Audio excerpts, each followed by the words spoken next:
सभी को good afternoon. हम लोग पढ़ रहे हैं हिंदी व्याकरण और हिंदी व्याकरण में आज का टॉपिक है विलोम शब्द। पहले समझेंगे कि विलोम शब्द बोलते किसको हैं, जिसको इंग्लिश में बोलते हैं हम लोग एंटोनिम्स। क्या बोलते हैं? विलोम शब्द का इंग्लिश है एंटोनिम्स। देखिए, विलोम शब्द वे शब्द होते हैं जिनका अर्थ किसी दूसरे शब्द के विपरीत, विपरीत का मतलब होता है उल्टा, वैसे शब्द जो उल्टा अर्थ देते हों। जैसे अच्छा का विलोम क्या होगा? बुरा, कटु का मधुर, अति का अल्प। तो उसी तरह से हम लोग इस सीरीज में नया सीखेंगे, वैसा विलोम शब्द सीखेंगे जो थोड़ा मुश्किल हो। हम लोग 5 क्लास में हैं, लेकिन थोड़ा लेवल क्या रखना है? हाई। कि आसान आसान तो सबको याद होता है, हम लोग थोड़ा सा विलोम शब्द करेंगे जिसमें थोड़ा सा क्या हो, लेवल हो। विलोम शब्द को विपरीतार्थक शब्द कहते हैं। तो इस सीरीज में हम लोग विलोम शब्द जो करेंगे, आपको हर एक शब्द का मतलब समझाएंगे।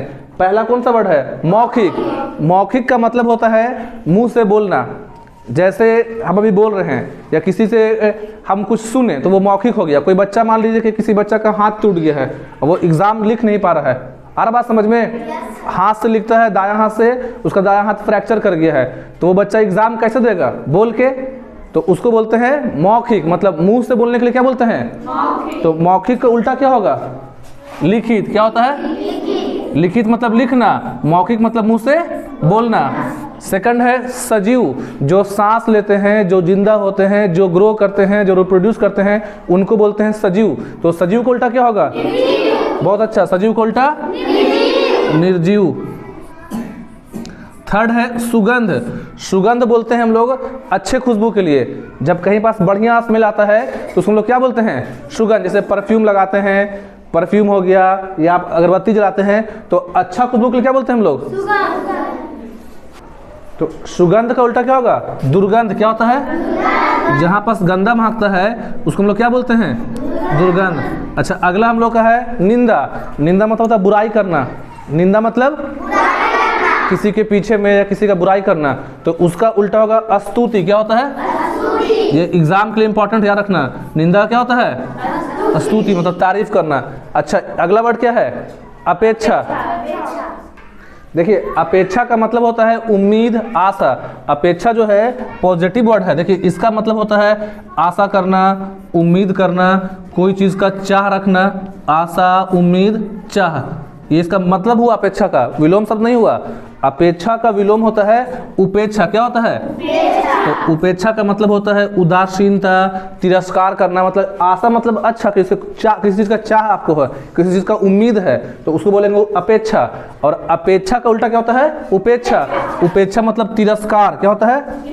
तिरस्कार करना, कोई चीज़ को अनदेखा करना, तिरस्कार बोल सकते हैं। इसका उल्टा होता है उदासीनता। मतलब मीनिंग होता है, इसका अर्थ होता है, आपको मेन याद करना अपने क्लास में कि अपेक्षा का उल्टा क्या होता है?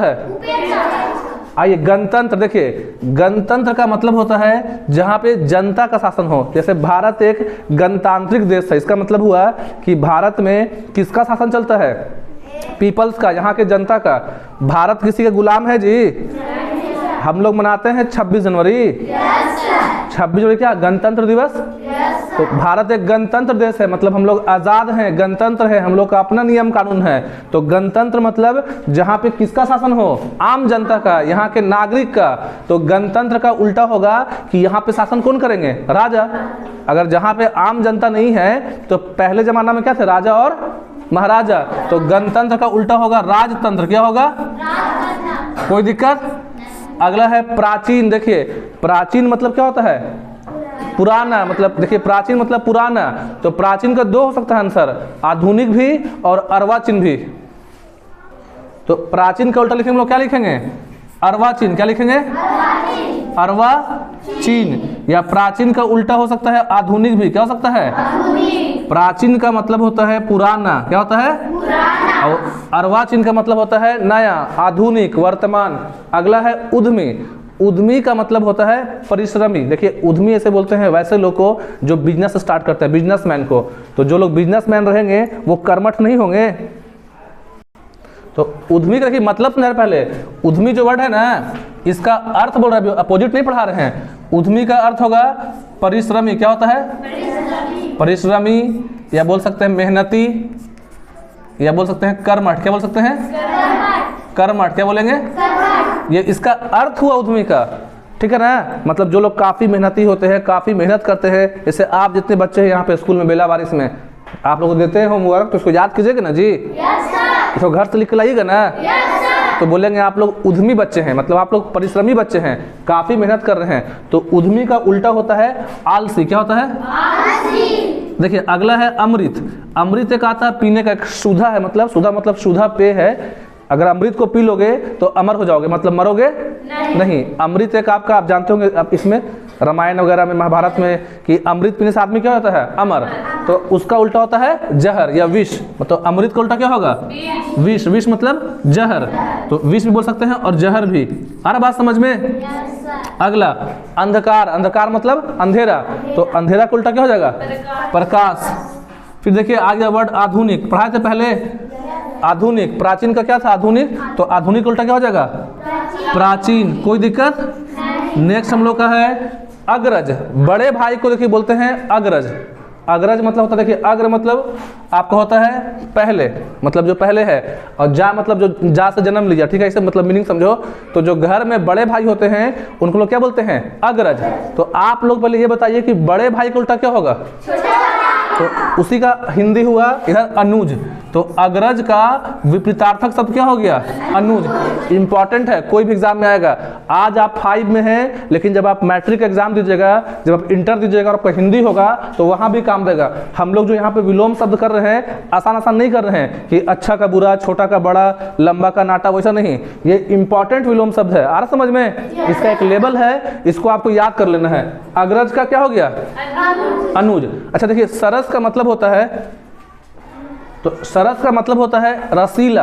देखिए मतलब समझा रहे, मीनिंग समझा रहे हैं। सरस का हिंदी क्या होता है? रसीला। रसीला, या बोलेंगे स्वादिष्ट, जिसमें मतलब स्वाद हो, स्वादिष्ट। हिंदी कैसे लिखना वो भी देखिए आप लोग। तो इसका उल्टा हो जाएगा सरस का रसहीन। सरस का उल्टा क्या हो जाएगा? रसहीन। तो इसके विपरीतार्थक शब्द हम लोग लिखेंगे नीरस। क्या लिखेंगे? नीरस। तो नीरस का अर्थ होता है रसहीन, जिसमें रस ना हो, जो स्वादिष्ट ना हो। अगला है आकर्षण। जैसे कोई चीज आपको अपनी ओर अट्रैक्ट करता है, जैसे फूल देखते हैं गुलाब का, तो गुलाब का फूल देख के लगता है कि तोड़ लें, तो गुलाब का फूल आपको अपनी तरफ क्या करता है? अट्रैक्ट। क्या करता है? तो आकर्षण का उल्टा होता है विकर्षण। क्या होता है? देखिए कैसे लिखाएगा? वी का सर, विकर्षण। क्या हो गया? विकर्षण। आ रहा समझ में? देखिए विपत्ति का अर्थ होता है, विपत्ति का अर्थ बता रहे हैं, यातना। क्या होता है? यातना, संकट, ठीक है, आफत, मतलब इसका अर्थ बता रहे हैं। विपत्ति का अर्थ होता है यातना, संकट और आफत। तो विपत्ति का अलग अलग जगह पे, अगर आप अलग अलग बुक देखेंगे तो 2 मीनिंग मिलेगा विपरीतार्थक में। विपत्ति का संपत्ति भी होता है। क्या होता है? देखिए कैसे लिखना है, संपत्ति। क्या होता है? और कहीं कहीं मिलेगा सुखद भी, मतलब इसका दोनों आप याद कर लेगा। विपत्ति का होता है संपत्ति भी, और कहीं कहीं क्या मिलता है? सुखद। अब प्रत्यक्ष का मतलब होता है, मतलब हुआ प्रत्यक्ष का आंखों के सामने। क्या होता है?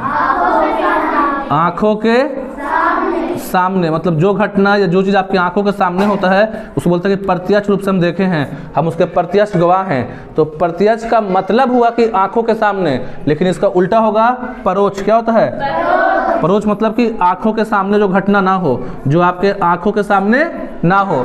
दोबारा से रिवाइज करा रहे हैं, सब लोग साथ में बोलेगा। मौखिक का, सजीव का, सुगंध का, निंदा का, उपेक्षा का, अपेक्षा का, अपेक्षा का, उपेक्षा, गणतंत्र का, प्राचीन का, अर्वाचीन। साथ बोलिए, अर्वाचीन। या आधुनिक भी होता है। उद्यमी का, अमृत का, विष या साफ साफ बोलना है। अंधकार का, अंधकार का क्या होता है? आधुनिक का, अग्रज का, सरस का, आकर्षण का, विपत्ति का, संपत्ति या सुखद, प्रत्यक्ष का। कल आप लोग सब लोग इसको याद कर लीजिएगा। जितना लोग याद करके आएंगे हाथ उठाइए। जो लोग याद करके आएंगे हाथ उठाइए कल। इसको याद करके आना, असेंबली में पूछेंगे। ये जो इम्पोर्टेंट विलोम शब्द है इसको कहाँ पूछेंगे? असेंबली में। और मन लगा के पढ़ना है। पेरेंट्स का, जो माँ बाप आपके हैं, स्कूल का, गांव का, बिहार का और भारत का नाम क्या करना है? रोशन करना है। तो सब लोग करके आएंगे complete. That's all, thank you.